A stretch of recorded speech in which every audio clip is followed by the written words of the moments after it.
I feel like I have this framework of feeling like I'm inferior. And so it's like I love all the information and I understand it and I can get to a place where I feel a little bit better. And when I'm in my car, and then as soon as I walk into work or almost any place, it's like it's all of a sudden, it's just like the tension just starts coming up. And so when you're by yourself, you feel more valued. And when you're around other people, you feel less valued? Yes. I feel like if I... Well, you know why? It's because, and you're not alone in this, most everybody you know does this to some extent, but when you are looking to others for how they feel about you, you're always in trouble because they're not as interested in you as you would like them to be. And they're not as often connected to source energy as you'd like them to be either. So you get all kinds of negative feedback, not because there's something wrong with you, but because you're counting on getting positive feedback from a place you can't get positive feedback. When you hear what we've been talking about here today, and we know this resonates with you, and you care really a lot about how you feel, now you're putting yourself in a very powerful place because you're now able to evaluate the vibrational relationship between you and you. But when you're factoring in how that person feels and that person feels and how that person feels, you're trying to factor in something that you can't control at all, and it's no wonder you find yourself not feeling good. You see, when you first got into this physical body and your mother or someone held you as their object of attention while they were connected to source energy and they adored you, that feels so good. But then you're sort of holding them in a place where they can't be.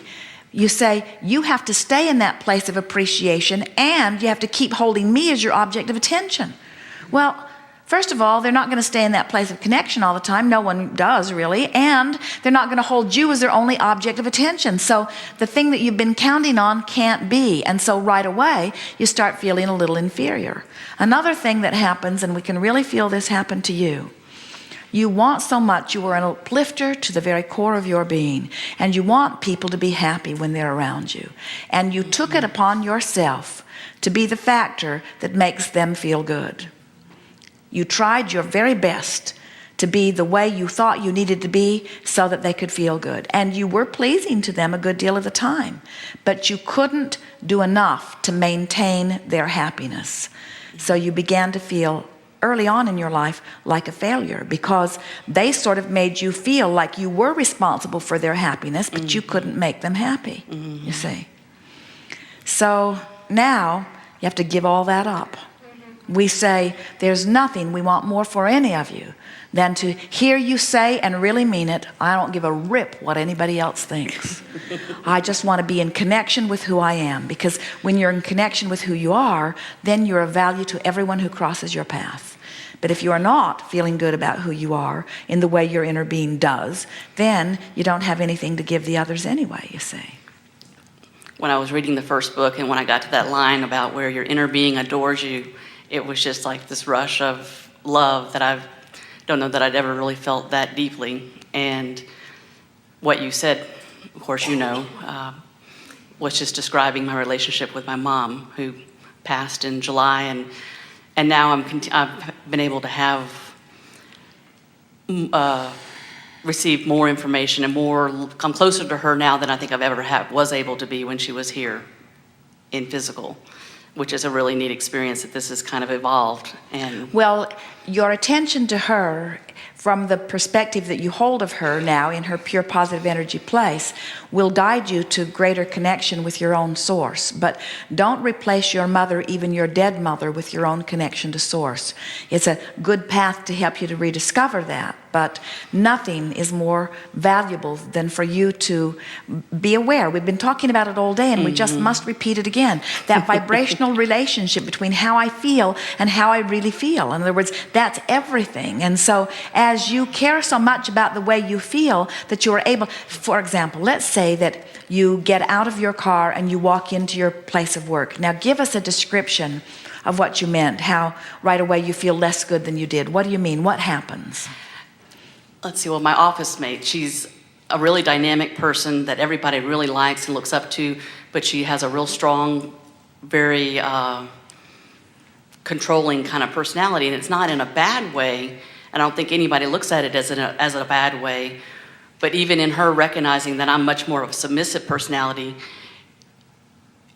and she tries not to abuse that, so to speak. She gets on a roll with what she does and how she is, and I immediately am just, wanting to kind of do whatever I can do to help her or to answer her questions because she's more new to the job. Well, let us give you something. This is a very normal thing. In other words, if you're dancing with someone, it's nice that one of you chooses to lead. Because if you're both leading, it could be sort of a competition about what you're going to do next. And so there's nothing wrong with dancing with someone. Esther laughed at herself because if you moved around with Esther, you would say you've never seen anybody more capable of achieving whatever it is that she's doing. Everything she does, she's contemplating how she might do it in a more fun and more productive, more efficient way. In other words, she's constantly changing her patterns. Jerry is quite amused because he doesn't immediately, as they moved into their new coach, he didn't try very hard to learn where anything was because he knew it wouldn't stay there very long. In other words, he knows that it's going to keep evolving until Esther finds the place that is the most efficient for it to be. And so he's just sort of sits back and in fact, he decided to take a more active role in putting things away, and it's been a disaster because Esther can't remember where he puts anything. And as she's looking for things, she's constantly finding just a little better place for it to be than where he remembered that he put it. And so, but what we're getting at in her determination to find a more fun or more efficient way to accomplish something as she's moving about. And now recently her sister has come and is working at their office, and Jeannie is like Esther in that she's an uplifter. She's wanting to be of value, and so Esther comes rushing into the office. It's an hour before they're getting ready to leave, and Jeannie wants to help her, and so Esther picks up a box and is going to open it, but Jeannie takes the box and picks the opener up to open it. Well, Jeannie can't open the box the same time that Esther is opening the box, so one or the other of them just has to stand and twiddle their thumbs while the other one is opening the box. And so Esther relaxed into the submissive role because she could feel Jeannie's determination to help her. And Esther had to really wind her jets back. In other words, it was really an interesting thing. She is so accustomed to taking care of herself and doing what she needs to do and wanting to do that, but she could feel that under these conditions, the best thing for her to do was to relax and allow someone who really wanted to help her to help her. And so Esther just sort of stood back and appreciated and breathed deeply and took that opportunity to think about what she needed next and what she needed next. And within a few minutes, they were really dancing together in a powerful way. Esther was thinking about what needed to be done, and Jeannie was off doing it while Esther was on to the next thing. But it took some adjustment for Esther. And the thing that we're wanting you to hear is you're learning to dance with people. You're not trying to prove your worthiness. You're not in competition with any of them. You're trying to find ways that the best of who you are can co-create together, you see. And sometimes we think that what happens with you is that you feel competition because you're trying to prove your worthiness through your action or through your energy or through your mind. And there's no worthiness to prove, you see. So next time you find yourself feeling a little less than because your office mate is performing so powerfully, appreciate her and feel yourself return to your fullness. Appreciate her and appreciate yourself and notice the rhythm that the two of you have got going. And in that deliberate focusing of your own thought, you'll align with who you are and you will return to your power. And as you return to your power, things will occur to you that have never occurred to you before. And timing of things you say will happen in a way that has never happened before. And she, who is an appreciator too, will look at you and say, "What has come over you?" And you say, "Oh, maybe I'm growing up to be just like you." In other words, I've been watching how wonderful you are, and maybe you're rubbing off on me a little bit. And then take that opportunity to blush a little more all over her. I've loved working with you, and it's really fun watching how good you are at so many things. And when I grow up, I'm going to be just like you.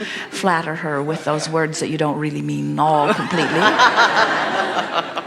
In other words, you have your place, and it's an important place. And we can feel that in your statement to us, you're wanting, you know that. You're wanting to say, I want to know the importance of my place, even though it's different than the importance of someone else's place. And no one's in competition for which is the most important place, you see. Esther discovered this. It shocked her with one day. Jerry and Esther have had this thing going as they've been driving these coaches for a few years, where when they hook up to leave, they both have a little different ways that they'd like to approach the hooking up and leaving process. But Jerry is clear-minded. He's the navigator, and Esther almost always yields to his idea. In other words, she doesn't say, no, this is a better way, because he really is better at things like that for the most part. And so she lets him go along with that, but then there's a part of her that wants her idea to be a good idea too. And so as they've argued softly and humorously over which is the best approach, and Jerry has won out, as he always does under this condition, Esther is walking up by herself to get in the coach, and she's going to pull it forward while he makes sure everything is lined up. And she's thinking to herself, I hope it doesn't work the way he wants it to work. And then she laughs, because of course she does not want that. In other words, she doesn't want things to go badly for them. She just wants to be counted as someone who knows too, you see. And what we want you to understand is that there is no competition, and she knows that really. There is no competition. It's not a competition about who's the smartest. It's a mutual co-creation about how can we make what we want to have happen in the most possible way, in the most practical way, in the most productive way, in the most joyous way, you see. And so, but all of you, you've sort of had that competition trained into you.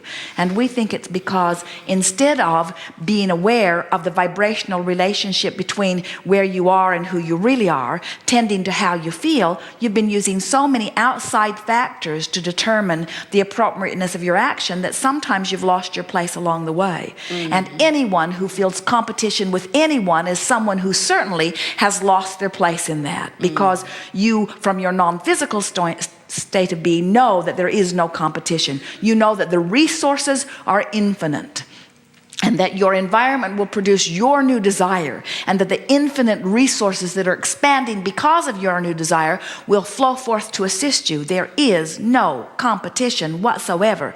You're not in competition for God's love. You're not in competition for worthiness. You're not in competition for resources. You're not in competition for clarity. You're not in competition for anything. And when you get that, then you start wanting to praise everybody who's thriving in anything. And when you start praising those who are thriving here and thriving here and thriving here and thriving here, the experience of your praising and the subsequent alignment of energy that brings you will make you thrive in the things that you are praising, you see. Look for success wherever you see it, and be vociferous about it. Be enthusiastically vociferous about it. Talk about what's going well. Talk it all up. Compliment everywhere you go, and watch what begins to happen to your sensation of power.